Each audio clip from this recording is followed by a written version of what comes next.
नमस्कार दोस्तों, स्वागत है आपका हिंदी नॉलेज शो में। तो दोस्तों, जो खबर मैं अब आपको बताने जा रहा हूं उसे सुनकर आपको बहुत ही ज्यादा गर्व होगा और आप अपने आप को रोक नहीं पाओगे भारतीय वैज्ञानिकों की वाहवाह करने से, क्योंकि आज इन्हीं भारतीय वैज्ञानिकों के बड़े परिश्रम और कड़ी मेहनत की वजह से भारत इस स्थिति में पहुंच गया है कि हमने उस ब्रिटेन को, जो ये कहता है कि हम फर्स्ट वर्ल्ड कंट्री हैं और भारत एक थर्ड वर्ल्ड कंट्री है और हमने भारत पर दशकों तक राज किया है, आज उसी ब्रिटेन को हमने अपने कदमों में ला दिया है और ब्रिटेन पूरी दुनिया के सामने ये बात कह रहा है कि इंडिया प्लीज हेल्प अस। सबसे मजेदार बात तो यह है कि भारत ने भी जवाब दिया है कि क्यों नहीं, हम आपकी मदद करेंगे, क्योंकि जो काम आप पिछले 70 सालों से नहीं कर पा रहे, आज की तारीख में वो हमारे लिए चुटकियों का खेल बन चुका है। और इस वीडियो में मैं आपको सारी चीजें विस्तार से बताऊंगा कि ब्रिटेन ने कौन सी मदद हमसे मांगी है और भारत इतनी आसानी से मदद करने को तैयार हो क्यों गया, ऐसा कौन सा फायदा भारत को मिलने वाला है ब्रिटेन की मदद करने से। तो चलिए सारी चीजें मैं आपको विस्तार से एक एक करके बताता हूं। तो दोस्तों, ये बात तो आप सभी लोग जानते हैं कि ब्रिटेन आज से नहीं, पिछले कई सौ सालों से एक डेवलप्ड नेशन रहा है। खूब इनके पास पैसा है, दुनिया भर को इन्होंने लूटा है और काफी ज्यादा इन्होंने आविष्कार भी किए हैं। लेकिन आप जानकर हैरान होंगे कि पिछले कई सालों से ब्रिटेन साइंस एंड टेक्नोलॉजी के मामले में दुनिया से कहीं पीछे पहुंच चुका है। यहां तक कि एशिया के बहुत सारे ऐसे छोटे छोटे से देश हैं जो ब्रिटेन को साइंस और टेक्नोलॉजी के मामले में भयंकर तरीके से धूल चटा चुके हैं। और इसका सबसे प्राइम एग्जाम्पल है ब्रिटेन का स्पेस प्रोग्राम। दरअसल जहां पर दुनिया के हर एक छोटे से छोटे देश अपनी सैटेलाइट अंतरिक्ष में भेज रहे हैं और दुनिया के कई देशों के पास अपने अंतरिक्ष प्रोग्राम मौजूद हैं, आप जानकर हैरान होंगे कि ब्रिटेन के पास अपना खुद का एक प्रॉपर स्पेस प्रोग्राम है ही नहीं। यहां तक कि ये अपनी सैटेलाइट लॉन्च करने के लिए दुनिया के कई दूसरे देशों का सहारा लेते हैं। लेकिन अब से कुछ सालों पहले ब्रिटेन ने यह बात ठानी थी कि वो अपना खुद का एक प्रॉपर स्पेस प्रोग्राम बनाएगा और अपने सारे सैटेलाइट वो खुद ही लॉन्च करेगा, ना अमेरिका की मदद लेगा,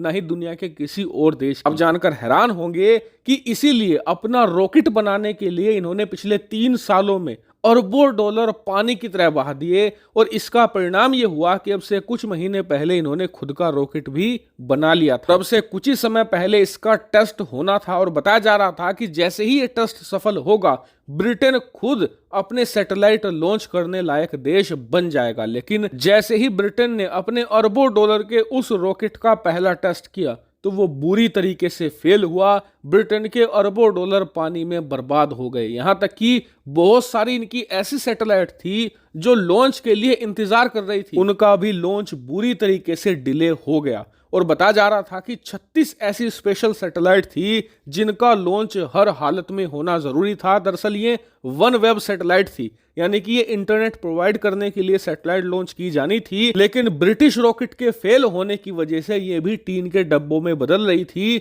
और इसकी वजह से ब्रिटेन को और कई अरब डॉलर का नुकसान हो रहा था। साथ ही ब्रिटेन दुनिया के कई देशों से स्पेस रेस और इंटरनेट टेक्नोलॉजी में भी हार रहा था। इसीलिए अपनी इस हार को देखकर ब्रिटेन दुनिया के कई देशों के पास पहुंचा कि जी आप हमारी सैटेलाइट लॉन्च कर दीजिए अंतरिक्ष में।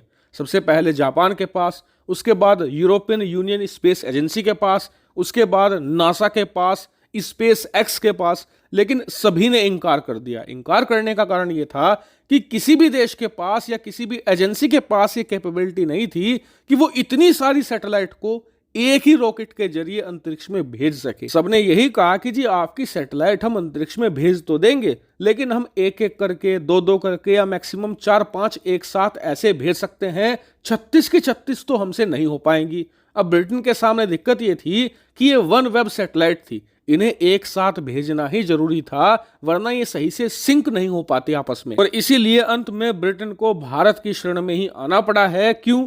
क्योंकि भारत इसी काम का स्पेशलिस्ट है, भारत इसी मर्ज की दवा है। क्योंकि भारत एक लौता ऐसा देश है दुनिया का जो 100 से ज्यादा सैटेलाइट एक ही रॉकेट के जरिए अंतरिक्ष में भेज चुका है। और अब तो हालात ये हैं कि इसरो जब तक एक ही रॉकेट में 10, 20, 30 सैटेलाइट लगाकर ना भेज दे, तब तक उन्हें मजा ही नहीं आता। और इसीलिए दुनिया के कई देश अपनी इसी समस्या को लेकर भारत की शरण में आ चुके हैं और भारत ने कई बार बड़ी ही सफलतापूर्वक एक साथ मल्टीपल सैटेलाइट इनकी अंतरिक्ष में लॉन्च भी करी है, कभी कोई दिक्कत नहीं है। और सबसे बड़ी बात, खर्चा बहुत ही कम होता है। और इसी चीज को देखते हुए अब से 4 महीने पहले लगभग अक्टूबर में ब्रिटेन भारत की शरण में आया था कि जी हमारी ये 36 सैटेलाइट भी आप लॉन्च कर दीजिए। लेकिन तब से लेकर अब तक भारत इस पर एग्री नहीं हुआ था। लेकिन अब स्क्रीन पर आप देख सकते हैं भारत इस पर एग्री हो गया है। इतना ही नहीं, इसी महीने 26 मार्च को इसरो इनकी 36 की 36 वनवेब सैटेलाइट अंतरिक्ष में लॉन्च करने जा रहा है।